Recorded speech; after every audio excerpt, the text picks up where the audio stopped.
La stratégie à plusieurs coups de Trump. Comme Trump aime le dire, vous allez vous lasser de gagner. Alors la question est, êtes-vous fatigué de gagner ? Personnellement, je ne suis pas encore fatigué. J'ai dit à plusieurs reprises qu'il n'a aucun sens de juger, de prédire ou de calculer les prochaines actions de Trump uniquement sur la base de ses premiers actes. Pour cela, il faut connaître tous les détails, tous les faits. Mais il faut aussi être un génie, et tous ceux qui analysent de ses actions ne peuvent pas se vanter d'être des génies. Pas tous. Juste pour donner un exemple, je vais vous raconter que les démocrates ont provoqué la fermeture du gouvernement, parce qu'ils ont toujours réussi à convaincre le pays que les républicains étaient responsables de cette fermeture. Les électeurs critiquaient les républicains directement ou indirectement. Donc les démocrates ont élaboré un plan dans lequel, par exemple, à la veille du vote sur le budget, les dirigeants du Parti démocrate au Sénat et au Congrès viennent revoir le président et, au nom des citoyens du pays, le supplient de ne pas interrompre les services de l'État, alors qu'en réalité, ce sont eux qui provoquent l'arrêt, et non lui, absolument. Ils avaient d'un peu déjà préparé des articles de journaux, des consignes pour les journalistes télé et les employés du parti. Et comme ils comptaient organiser tout ce vacarme selon un schéma bien connu et habituel, tout le monde était, pour ainsi dire, prêt à démarrer au quart de tour, comme on dit. C'est à ce moment que la manœuvre, à plusieurs coups, de Trump a débuté. Je vous donne un exemple, puis j'expliquerai la situation actuelle. Si, lors de cette rencontre, Trump avait accepté toutes les exigences du démocrate, ou même seulement une partie de leurs exigences, cela aurait été une énorme victoire pour le démocrate. S'il avait refusé, il aurait été sali, au moins avec du goudron, voire même de la merde. Et donc on montrerait au monde entier à quel point les républicains sont insensibles, qu'ils ne pensent pas aux gens. Donc, les fonctionnaires du gouvernement fédéral, il y en a environ 2,5 millions chez nous, qui sont démocrates à 95%, parce que, pour une raison tout à fait compréhensible, les républicains les licenciennent, tandis que les démocrates augmentent leurs salaires, leurs primes, etc. Donc, ils savaient qu'une interruption de service signifiait simplement encore des vacances payées. Et ensuite, c'est-à-dire qu'ils ne sont pas payés maintenant. Mais quand ils reviennent de ces vacances, on leur verse tout l'argent pour la période où ils n'ont pas travaillé, comme s'ils avaient travaillé. Génial, vraiment merveilleux. Trump a déclaré que oui, bien sûr, on se rencontrera, pourquoi pas, on se verra certainement. Jusqu'au bout, il a permis aux démocrates de préparer leur hurlement. À la veille de la rencontre, quelques jours avant le vote, Trump a déclaré « Schumer a commencé par exiger une rencontre, puis il a commencé à demander une rencontre, puis soudainement il s'est mis à supplier publiquement, en pleurnichant, pour une rencontre.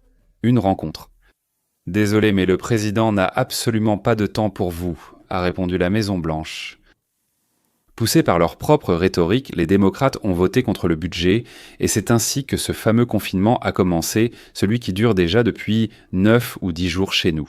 Mais les bureaucrates n'ont pas eu le temps de se réjouir à l'idée qu'ils allaient avoir des vacances. Et Donald Trump a annoncé qu'il était extrêmement heureux d'avoir la possibilité de régler le problème du licenciement des fonctionnaires fédéraux sans le Congrès ni le Sénat. Et là, les démocrates en sont restés stupéfaits, se rappelant qu'en arrêtant le paiement des fonctionnaires, en arrêtant le travail du gouvernement, ils avaient, selon la loi, donné à Donald Trump le droit exclusif de décider qui licencier et qui garder. Et Donald Trump a commencé à faire ce qu'il n'avait jamais réussi à faire dans des circonstances normales. Quand tribunaux, congrès ou syndicats avaient le droit légal de l'arrêter, il le faisait dès qu'il le pouvait, et même parfois quand ce n'était pas possible. Donald Trump a décidé « Nous allons jouer à un autre jeu ». On lui a remis les clés du coffre et il a commencé les licenciements. Déjà près de 200 000, peut-être qu'il y avait déjà 200 000 hier, voire plus maintenant. Des fonctionnaires inutiles ont reçu leur convocation. Et aussi, comme le dit Trump, eh bien, c'est quelque part là, environ 35 à 40%. Encore 600 000 en attente, c'est un coup de génie de Trump. Quand on lui a demandé s'il pensait que les démocrates ne se doutaient pas qu'il les manipulait, il a dit « Je pense qu'ils ne sont pas si idiots ». Je pense qu'il voulait simplement m'aider à licencier les employés inutiles que je ne pouvais pas renvoyer autrement, du fait de rester assis dans la tristesse. Pour ma part, je dirais que j'ai déjà fait le calcul une fois. S'il licencie vraiment 800 000 employés fédéraux, oui, pour chacun d'eux, on dépense, disons, un salaire moyen de 105 à 110 000, plus nous y ajoutons d'autres choses. L'éclairage du bâtiment, les avantages, 200 000 $ par an pour chacun, ce qui signifie une économie annuelle de 160 milliards de dollars. C'est ce qu'on appelle une manœuvre complexe. Et c'est aussi ce qu'on appelle. Personne ne comprenait, selon les premiers actes de Trump, ses intentions réelles. Et maintenant, passons à la nouvelle stupéfiante d'aujourd'hui, que tout le monde remet à sa place. Qui en somme va calmer les choses. En ce moment, ces villes qui se qualifient elles-mêmes de villes sanctuaires, oui, eh bien ce sont principalement des villes, c'est-à-dire à 100% des villes où les démocrates sont au pouvoir. Eh bien, écoutez, par ici. En réponse donc aux obstacles au travail de l'Immigration and Customs Enforcement, c'est-à-dire le service de l'immigration. Trump a envoyé la garde nationale à Los Angeles, ce qui a provoqué l'indignation du maire et du gouverneur. L'atmosphère devenait tendue à Washington District de Columbia. Face aux plaintes des habitants, Trump a envoyé des patrouilles fédérales et rétabli l'ordre en une semaine. Mais Washington est une ville dite de subordination fédérale. Elle n'appartient à aucun État. Et donc, Trump a commencé à dire qu'il prévoyait d'envoyer de la même manière des gardes nationaux dans 19 autres villes. Toutes sont dirigées par les démocrates. Sans exception, sauf je crois une grande ville où ce sont les républicains. Mais dans toutes les autres, ce sont les démocrates qui gouvernent. Cela signifie désordre, meurtre, impossibilité de sortir, incendie criminel, etc. Donc il a dit qu'il prévoyait d'envoyer la garde nationale dans 19 autres villes. Il prévoit où l'envoyer, quoi envoyer, personne ne sait, il prévoit. C'est une sorte de zone grise. La loi n'autorise pas en principe d'intervenir dans les affaires des États, mais ils peuvent protéger la propriété et les bâtiments fédéraux, non ? Ou les fonctionnaires fédéraux, ce sont les gars de l'immigration, ceux qui sont attaqués, voilà. Trump a envoyé des gardes à Portland, par exemple, où il protégeait très concrètement les bâtiments et les employés des services fédéraux. Mais les employés de l'Immigration and Customs Enforcement, oui, parcouraient la ville pour arrêter les clandestins et les gardes les suivaient pour les protéger. Les maires, les gouverneurs étaient littéralement débordés de haine. Imaginez si Trump fait en sorte de nettoyer les villes et d'y instaurer la paix et la tranquillité, là où ils n'ont pas pu rétablir l'ordre pendant des années, voire des décennies, alors plus personne ne les élira. C'est-à-dire, ils sont fichus. Pas juste fichus, complètement fichus. Et Trump, pourquoi faire peur aux maires ? Je vais t'envoyer à toi et au gouverneur.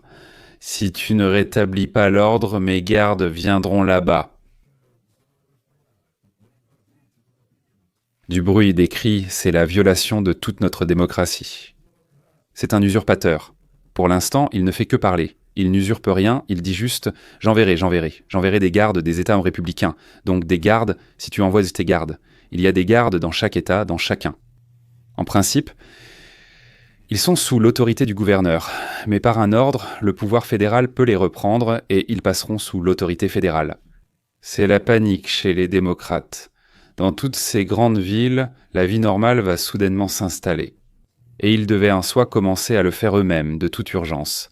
Mais c'est très mal. Ils auraient démontré qu'ils n'avaient rien fait pendant des années, des décennies, et que, pris de panique, ils ont commencé à faire ce que Trump faisait. Ils ont donc choisi de résister à Trump. Mais sur quoi Trump comptait-il ?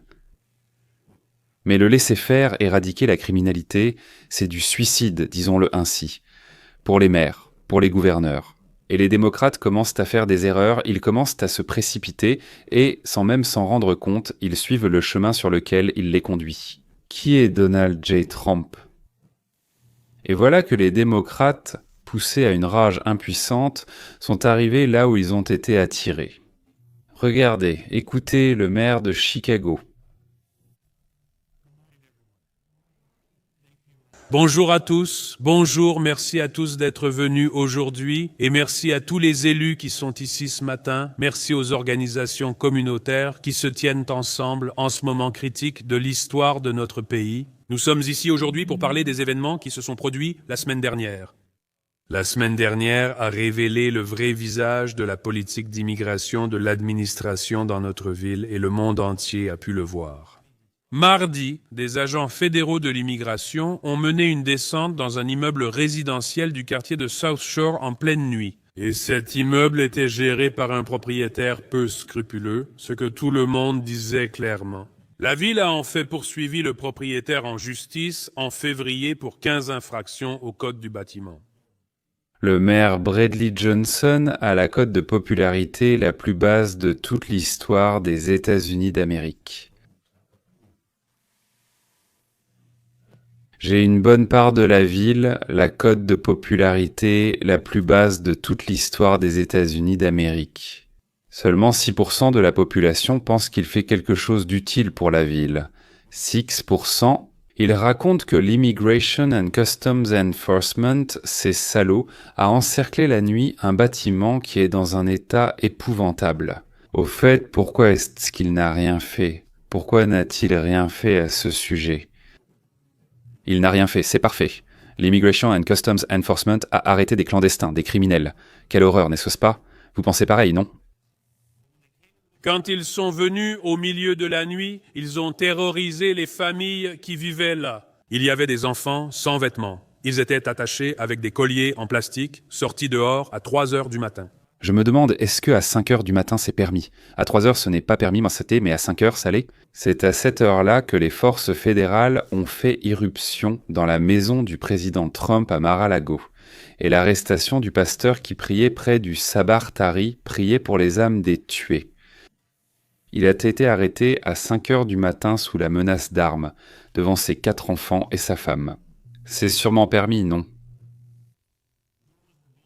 Les portes ont été arrachées. Des gonds, les murs ont été percés. Les agents du service de l'immigration arrivaient à bord d'hélicoptères Black Hawk pour installer des snipers sur les bâtiments voisins. C'est l'Amérique. Après l'assassinat de Kirk et la fusillade depuis le toit du bâtiment de l'Immigration and Customs Enforcement, où par erreur un sniper a tué 3 détenus au lieu des employés de l'Immigration and Customs Enforcement, après cela donc, nous emmenons un sniper avec nous, mesdames et messieurs.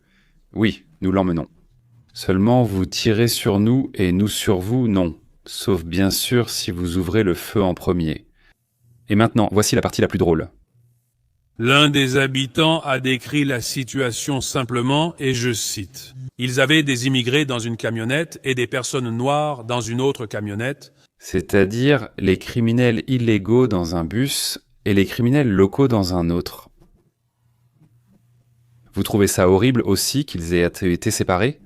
Quel cauchemar. Mais alors, pourquoi le maire a-t-il prononcé ce discours, en fait? Nous devons prendre des mesures plus décisives qu'auparavant, car nous voyons une tentative plus radicale de saper notre démocratie. Aujourd'hui, nous signons un décret visant à freiner cette administration incontrôlée. Le décret établit des zones exemptes de Immigration and Customs Enforcement.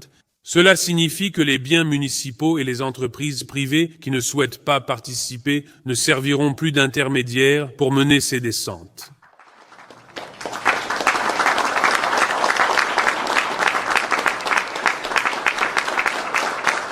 Laissez-moi vous expliquer ce que tout cela signifie.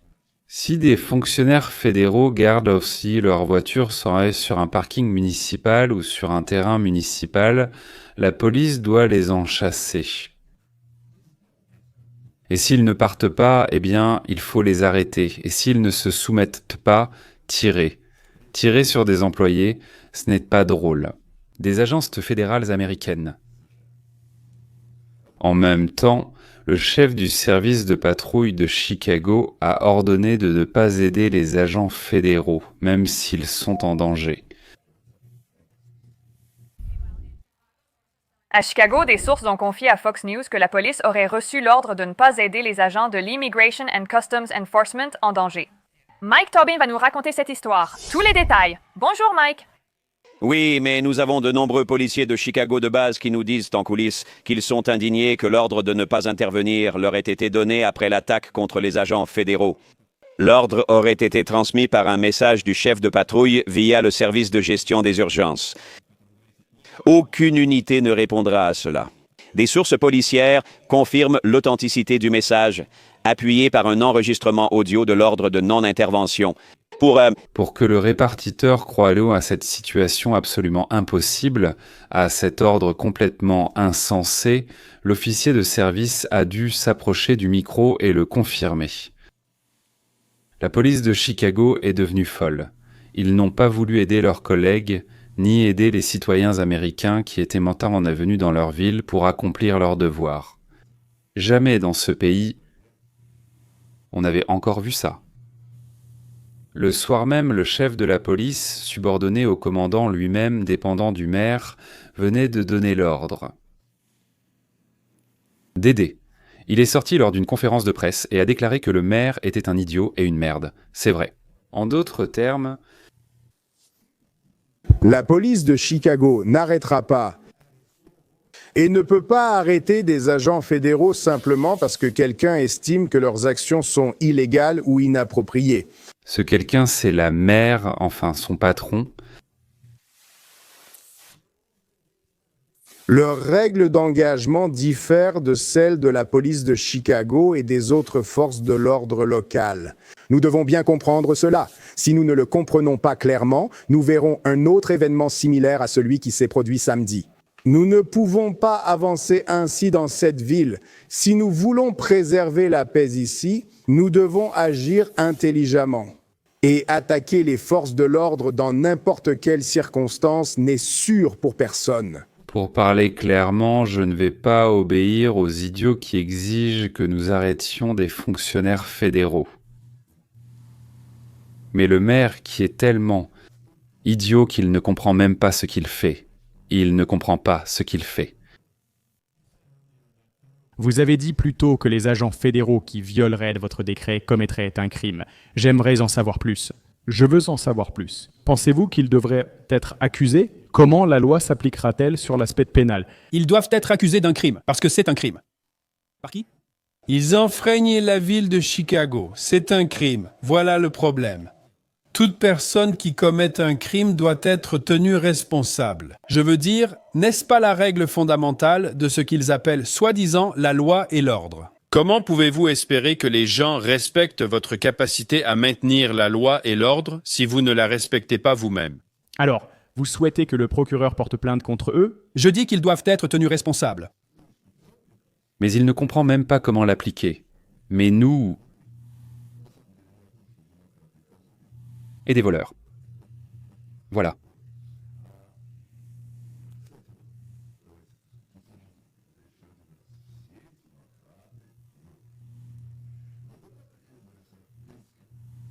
Les maires de Portland dans l'Oregon, le maire de Phoenix à Seattle. Ils ont donné l'ordre à la police de ne pas aider les autorités fédérales dans leurs activités. Pas du tout. Et maintenant, nous arrivons à l'accord final, au point culminant de ce piège soigneusement élaboré par Donald Trump. Comme avec les démocrates au Congrès cette rencontre qui ont été forcés de prendre des mesures en réponse auxquelles le président a obtenu des pouvoirs.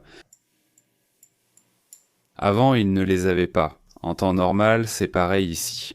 En réponse aux actions absolument illégales et insensées des maires et des gouverneurs. Et aussi la police à qui on a donné l'ordre. Trump a dit aujourd'hui que il allait faire une annonce. La loi sur la lutte contre les émeutes, les rébellions, les troubles et les insurrections s'appelle l'Insurrection Act. Avant que Chicago ait refusé l'aide fédérale lorsque des centaines de manifestants les ont attaqués, avant que Chicago, Portland, Seattle et Phoenix aient déclaré des zones illégales, c'est-à-dire des zones sans fédéraux. Avant cela, Trump ne pouvait pas envoyer la garde nationale dans les villes des États indépendants. Et maintenant, non seulement la garde nationale, mais aussi l'armée. Sans le consentement des gouverneurs, le président peut, disons, charger les militaires d'exercer des fonctions de police, des arrestations, des perquisitions, des patrouilles. C'est-à-dire faire tout ce que les États, là, en temps normal, n'autoriseront pas les fédéraux à faire. Nous avons un accord entre les États. Mais il a été convenu qu'en cas d'insurrection, d'émeute et situations similaires, et lorsque le pouvoir municipal ne peut pas faire face ou agit à l'opposé de ce qu'il devrait faire, alors le président du pays a le droit d'intervenir. C'est précisément cette loi, l'Insurrection Act, qui lui permet d'agir ainsi. Il n'a pas encore instauré cet état d'urgence, mais ce qu'il a dit aujourd'hui, je veux dire qu'il a tout à fait le droit de le décréter. Cela devrait calmer les têtes brûlées des démocrates. Si vous continuez à m'empêcher, je le ferai à la masse, leur a expliqué Trump. Et ce sera une masse que vous ne pourrez pas arrêter avec vos juges locaux. Pour l'instant, il n'y a pas eu de réaction. Mais bientôt, il y aura des hurlements. Oui, il y aura forcément des hurlements de plainte. Parce que, encore et encore, les démocrates ont perdu. À la prochaine, mesdames et messieurs.